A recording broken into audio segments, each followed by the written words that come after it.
दोस्तों, आपको इस कहानी से बहुत कुछ सीखने को मिलने वाला है, इसलिए इस कहानी को अंत तक ध्यान से ज़रूर सुनिए। तो बिना समय को गवाए चलिए कहानी की शुरुआत करते हैं। सारी चिंताएं दूर कर देगी भगवान श्री कृष्ण की ये कहानी। दोस्तों, इस कहानी की शुरुआत होती है एक बिजनेसमैन से, जो अपने बिजनेस को लेकर काफ़ी चिंता किया करता था कि क्या होगा आगे आने वाले कल में और कैसे काम आगे बढ़ेगा और उनके इस व्यवसाय को उनका बच्चा संभाल पाएगा या नहीं। दोस्तों, उस बिजनेसमैन का एक लड़का था जो उनसे काफ़ी बार कहता रहता था कि पापा, आप मुझे इस बिज़नेस को संभालने का एक मौका दीजिए, क्योंकि अब मुझे भी बिज़नेस को करना आ गया है। लेकिन वो व्यक्ति कभी भी अपने बेटे को मौका नहीं देता था। दोस्तों, एक दिन इस बिजनेसमैन को दिल का दौरा पड़ जाता है और इसके चलते उनको हॉस्पिटल में भर्ती किया जाता है। जैसे ही खबर उनके बेटे को पता चलती है, उनका बेटा दौड़कर हॉस्पिटल में पहुंचता है। बेटा हॉस्पिटल में पहुंचने के बाद उसने ये देखा कि उसके पापा अब एडमिट हैं और डॉक्टर्स ने उनसे कहा कि आपके पापा अब पहले से थोड़े ठीक हैं और धीरे धीरे करके अब वे रिकवर हो जाएंगे। फिर उस लड़के ने अपने एक दोस्त को कॉल करके वहाँ पर बुला लिया। फिर उसका दोस्त वहाँ आता है और पूछता है कि क्या हुआ भाई। फिर उस बिजनेसमैन के लड़के ने अपने दोस्त से कहा कि मेरे पापा को दिल का दौरा आया है और उन्हें अस्पताल में एडमिट किया गया है। इसके बाद उस बिजनेसमैन का लड़का अपने दोस्त से कहता है कि चल ना ज़रा बाहर चल के आते हैं, बहुत देर हो गई है इधर। और फिर वो दोनों अस्पताल से बाहर चले जाते हैं। जब वो दोनों अस्पताल से बाहर निकले तब उनको एक आइसक्रीम वाला दिखाई देता है।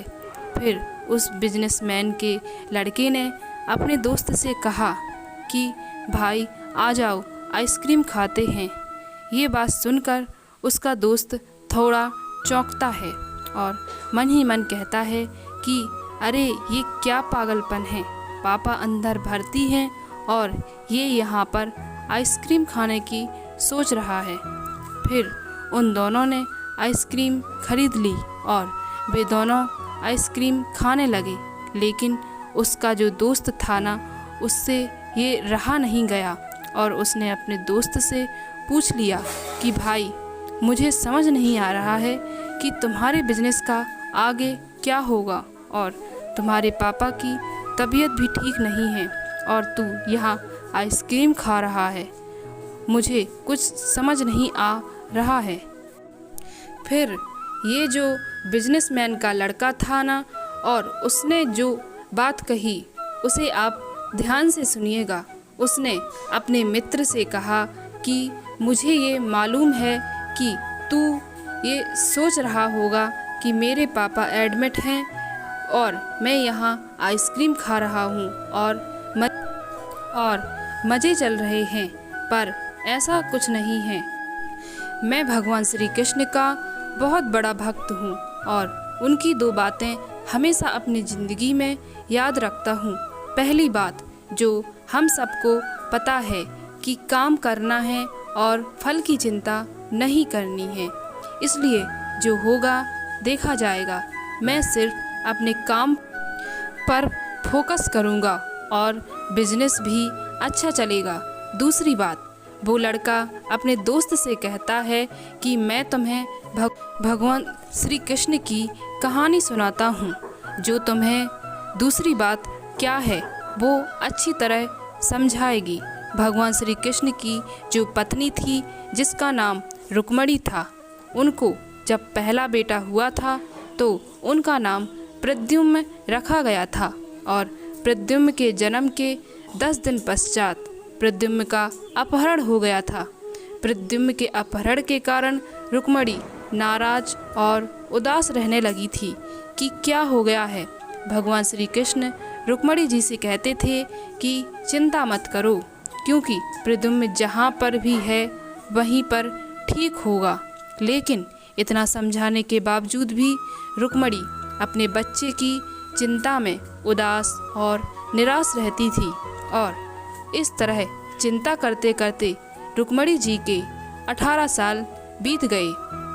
18 साल बाद द्वारका में जब प्रद्युम्न की वापसी हुई और जब प्रद्युम्न द्वारका में वापस आए तो उनके साथ में उनकी पत्नी मायावती भी थी।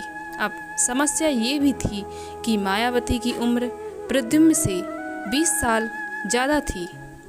वहीं रुक्मिणी पहले तो खुश हुई कि बच्चा वापस आ गया और फिर दुखी हो गई क्योंकि इतनी बड़ी लड़की से शादी की। इसलिए फिर रुक्मिणी फिर से भगवान श्री कृष्ण से जाकर कहने लगी कि ये क्या हो गया।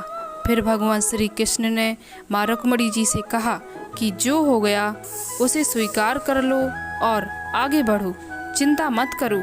लेकिन माँ रुक्मिणी ये कह रही थी कि इतनी बड़ी लड़की से शादी क्यों कर ली और ये लड़की मिली ही थी क्या, और इस बात को स्वीकार नहीं कर पा रही थी। इस कारण 8 साल तक माँ रुक्मिणी जी दुखी और निराश रहीं और 8 साल बाद रुक्मिणी जी ने ये स्वीकार कर लिया कि प्रद्युम्न ने ये जो शादी करी थी वो ठीक थी और इसके लिए ज़्यादा चिंता करने की ज़रूरत नहीं है और उस शादी को उन्होंने स्वीकार कर लिया। दोस्तों, एक तरीके से माँ रुक्मिणी जी ने अपनी ज़िंदगी के 24 साल उदासी में बिता दिए। इस कहानी को करते हुए वो लड़का अपने दोस्त से बोला कि मैंने अब स्वीकार करना सीख लिया है, क्योंकि भगवान श्री कृष्ण जी कहते हैं कि जो हो रहा है उसे स्वीकार कर लो, जिंदगी अपने आप सहज हो जाएगी। दोस्तों, ये छोटी सी कहानी हमें 2 बड़ी बातें सिखाती हैं और यही बातें आपके साथ शेयर करना चाहती थी। हमारी ज़िंदगी में जो कुछ भी हमारे साथ घटित होता है उसे स्वीकार करना सीख लीजिए और ज़िंदगी अपने आप सहज हो जाएगी। हमारे नियंत्रण में जितनी भी चीज़ें होगी उन चीज़ों पर हमें नियंत्रण रखना चाहिए, लेकिन जो चीज़ें हमारे नियंत्रण से बाहर हैं उन चीज़ों को हमें स्वीकार करना सीख लेना चाहिए। अगर हमने स्वीकार नहीं किया तो हमें भी माँ रुक्मिणी की तरह बहुत सालों तक उदास रह जाएंगे। दोस्तों, आज की यह कहानी आपको कैसी लगी? आपको इस कहानी से क्या क्या सीखने को मिला, ये हमें नीचे कमेंट बॉक्स में कमेंट करके ज़रूर बताइएगा। साथ ही अगर आपको श्री कृष्ण की कहानी पसंद आई हो तो इस कहानी को अपने दोस्तों के साथ अवश्य शेयर कीजिएगा।